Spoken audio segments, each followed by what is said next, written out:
Ayan, Edo natamaan sa mga parinig ni Fiancesa. So, yan po yung topic po natin. Pilit na umiiwas nga ba itong si Edo sa mga parinig ni Fiancé? So, naiiwasan nga ba po ito? So, hello po sa ating lahat mga ka-Team EDC. I hope nasa mabuti po kayong kalagayan. Patuloy po natin suportahan si Kuya Val, Kalinga Prab at ang buong team. Huwag po natin skip ang kanilang ads para sa ganun nga po ay marami pa pong kababayan po natin ang kanilang matulungan. Kahit na anong gawin ni Eds ay hindi po niya maiiwasan yung mga parinig ni Fiancé sa kanya. Kung iisipin niyo mabuti ha, sa mga TikTok ni Fiancé hindi po mga ganyan.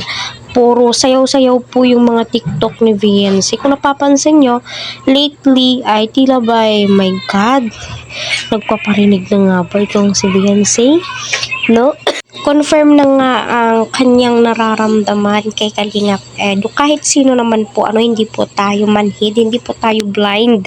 Ramdam na ramdam naman po talaga natin bawat eksena po nila ay kita po natin, no? Na iba po yung tawag nito, iba po yung hila, iba po yung feelings na ewan ko ba, di ko ma-express. So, alam nyo na yan, nakakakilig na.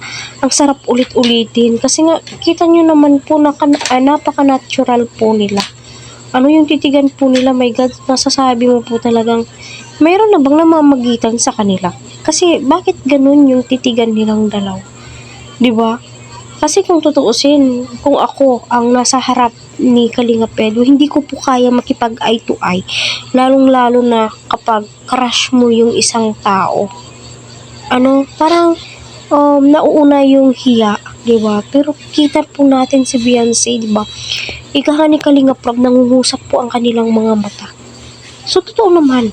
Kung i-analyze po talaga natin, my God, no? Mayroon na po yan.